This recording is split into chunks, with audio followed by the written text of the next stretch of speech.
జై హో.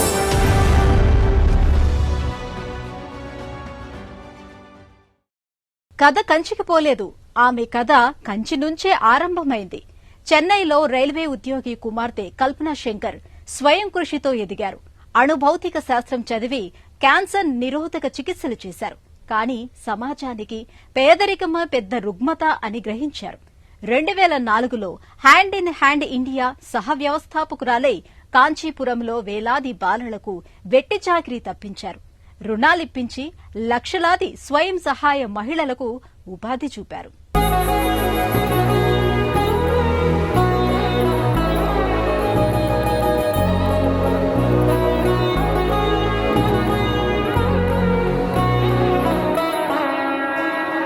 రత్నగర్భ ఈ దేశం. సుసంపన్న వనరులున్నా వీడని నీడలా వెన్నంటే పేదరికం. రాజపుండు లాంటిదే దారిద్ర్యం. అణుభౌతిక శాస్త్రవేత్త కల్పనా శంకర్ మనసు తొలిచే ఆలోచనలివి. ఆమెది మధ్యతరగతి నేపథ్యం. చదువు, సామాజిక సేవకు విలువనిచ్చే కుటుంబం. చెన్నైలో పుట్టి కోవైలో పెరిగారు. మద్రాసు విశ్వవిద్యాలయంలో అణుభౌతిక శాస్త్రంలో పీహెచ్డీ. ఆమె జ్ఞానతృష్ణ నిలువనివ్వలేదు. జెండర్ స్టడీస్లో మరో పీహెచ్డీ పట్టా పుచ్చుకున్నారు. తన స్వచ్ఛంద సంస్థలు వేదికగా దేశ విదేశాల్లో బాలకార్మిక వ్యవస్థ నిర్మూలన, మహిళా సాధికారత, గ్రామీణాభివృద్ధికి బాట వేశారు.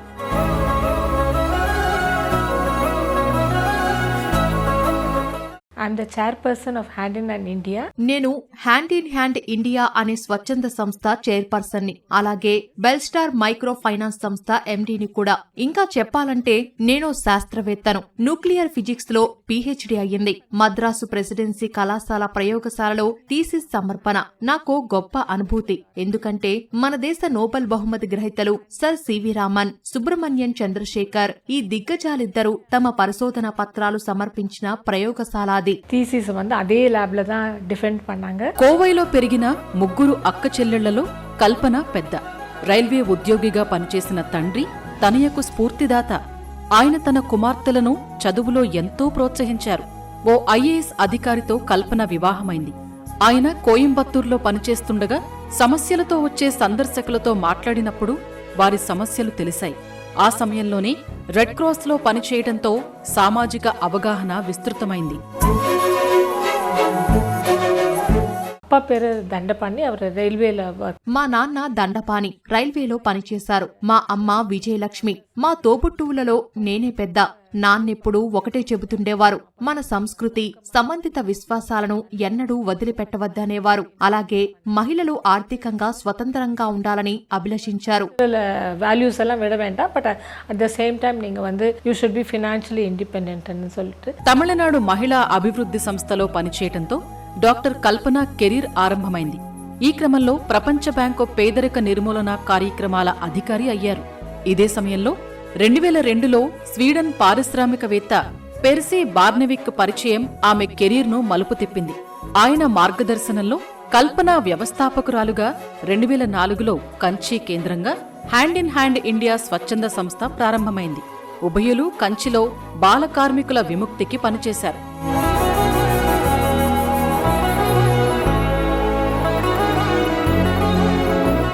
నా గవర్నమెంట్లో వర్క్ பண்ணும்போது இந்த மாதிரி కాంచీపురత్లో నా ఈ పయనానికి మార్గం చూపిన ఘటనను ఇక్కడ ప్రస్తావించాలి. నేను సైంటిస్టుగా ప్రభుత్వంలో పనిచేస్తుండగా కాంచీపురంలో ఓ స్వచ్ఛంద సంస్థ నడపాలని నాకు ఆహ్వానం అందింది. స్వీడన్ పారిశ్రామికవేత్త పెర్సీ బార్నెవిక్ ఆ సంస్థకు మద్దతుగా ఉంటారని తెలిసింది. అయినా అప్పటికే ఏబీబీ, యూపాండ్, ఆస్ట్రాజెన్కా తదితర బహుళజాతి సంస్థల అధ్యక్షుడు. అందువల్ల ఈ ప్రతిపాదన మా కుటుంబ సభ్యులకు నచ్చింది. పోగుம்போது ஒரு நல்ல இடத்துக்கு தான் கூட்டிட்டு போவாங்க. భౌతిక శాస్త్రవేత్త అయిన డాక్టర్ కల్పన సామాజిక హిత వ్యాపారవేత్తగా మారిపోయారు. కోయంబత్తూర్లో రెడ్ క్రాస్, మహిళాభ్యుదయ కార్యక్రమాలు ఇందుకు తోడ్పడ్డాయి. అంతకుముందు కల్పన కొంతకాలం చెన్నై అడియార్ క్యాన్సర్ సంస్థలో డాక్టర్ శాంత దగ్గర పనిచేశారు. రేడియేషన్ థెరపిస్టుగా చేసిన కాలంలో రోగుల బాధను చూడలేకపోయారు. ఈ చికిత్స కంటే క్షేత్రస్థాయిలో తను చేయాల్సింది ఎంతో ఉందని అర్థమైంది. పేదలు తమ బిడ్డలపై కుటుంబ పోషణ భారం వేయటం చూశారు. పసివాళ్లను పనివాళ్లుగా మార్చుతున్న వైనం ఆమెను నిలువనివ్వలేదు. ఈ క్రమంలో ఆమె ప్రభుత్వ ఉద్యోగం వదులుకున్నారు. పేదలకు మేలు చేసే సామాజిక వ్యాపారవేత్తగా ఆమె తన పయనం ప్రారంభించారు. இப்போ ఎన్జిఓలో వర్క్ பண்ணும்போது గ్రాస్ రూట్స్ కోవైలో ఓ స్వచ్ఛంద సంస్థతో కలిసి పనిచేస్తుండగా క్షేత్రస్థాయి సమస్యలు తెలిసాయి. కేవలం 5,000 రూపాయలకు పసిబిడ్డలను తాకట్టు పెట్టే నిజం తెలిసింది. కొందరైతే కడుపులో ఉన్న బిడ్డను తాకట్టు పెట్టారని విని నిర్ఘాంతపోయాను. ఈ సమస్యకు పరిష్కారం అర్థం కాలేదు. తర్వాత కాలంలో అలాంటి 100 మంది చిన్నారులను విడిపించాం. அவங்க வந்து தறி முதலாளி கொடுத்துட்டு அந்த மாதிரி ஒரு 100 குழந்தைங்களை எடுத்துன்னு வந்தோம். బెల్స్టార్ సూక్ష్మ రుణ సంస్థ మేనేజింగ్ డైరెక్టర్ గా డాక్టర్ కల్పన మహిళల ఉపాధికి రుణాలు ఇప్పించారు. గ్రామీణ మహిళా సాధికారతకు కృషి చేశారు. తను స్థాపించిన సూక్ష్మ రుణ సంస్థను పేదరిక నిర్మూలన మిషన్తో అనుసంధానించి స్థిరమైన వ్యాపార నమూనాను ఆవిష్కరించారు. இதுதான் ஃபர்ஸ்ட் பில்லு. இப்போ ஏழ்மைக்கு అడిపడి కారణం என்னன்னு పాతీங்கன்னா మేము బాల కార్మికుల తల్లులతో ఒక బృందాన్ని ఏర్పాటు చేశాం. కోరా సిల్క్ డిజైనింగ్ కోసం చిన్నపిల్లల సన్నటి చేతివేళ్లు ఉపయోగపడతాయి. అయితే ఆ పనిని జాక్వార్డ్ మిషన్ కూడా చేస్తుంది కదా. అందువల్ల కేవలం 12% వడ్డీ రేటుతో ఆ మిషన్ ను వారికి అందించాం. దీనివల్ల లాభం వస్తే వాళ్లు తమ బిడ్డలను బడికి పంపుతారనే మా ఉద్దేశం. ఈ పథకం విజయవంతం కావటంతో 17 రాష్ట్రాలు 2 కేంద్రపాలిత ప్రాంతాలకు మా కార్యకలాపాలను విస్తరించాం. ஸ்டேட்ஸ்ல 2 யூனியன் டெரிட்டரியில వర్క్ பண்றோம். இதுல ரொம்ப సంతోషం வந்து విమెన్కి మొబిలిటీ நிறைய ఇంప్రూవ్ అయ్యిருக்கு. సాంప్రదాయ కుటుంబం నుంచి వచ్చిన మహిళ తాతలు సంపాదించి ఇచ్చిన సంపదలేవీ లేవు. జ్ఞాన సంపద, దక్షత, ఆసక్తి ఆధారంగా ముందుకెళ్లారు. ఆమె చొరవతో వందలాది విద్యార్థులు పీజీ పూర్తి చేశారు. వేలాది విద్యార్థుల స్కూల్ ఫైనల్ పూర్తయింది. హ్యాండ్ ఇన్ హ్యాండ్ ఇండియా ద్వారా డాక్టర్ కల్పన anganwadi కేంద్రాల్ని మెరుగుపరిచారు.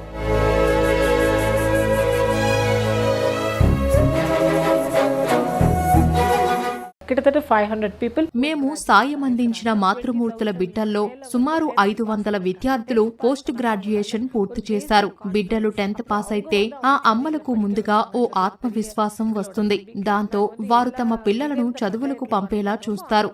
Child welfare committees set పన్ని కోవిడ్ తర్వాత డాక్టర్ ఆమె తన స్వచ్ఛంద సంస్థ నేతృత్వంలో నైపుణ్య డిజిటల్ శిక్షణ అందించారు. ఇందువల్ల ఎందరెందరో జీవనోపాధి పొందారు. After the Covid and the skill Covid వచ్చి వెళ్ళాక మేము నైపుణ్య శిక్షణ, డిజిటల్ శిక్షణ ఇచ్చాం. అందువల్ల వారు స్వతంత్ర జీవనం సాగిస్తున్నారు, సంపాదిస్తున్నారు. ఇది వారిలో ఆత్మవిశ్వాసం నింపుతుంది. ఇలా మేము క్రమంగా 1,00,00,000 మందికి ఉద్యోగాలు, ఉపాధి కల్పనను లక్ష్యంగా నిర్దేశించుకున్నాం. Jobs create పన్నాం. ఆమె 1.5 మిలియన్ల ఉద్యోగ అవకాశాలు సృష్టించారు. దారిద్ర్య నిర్మూలన పథకాలను విజయవంతంగా అమలు చేస్తున్న ఆమె కృషికి గుర్తింపు లభించింది.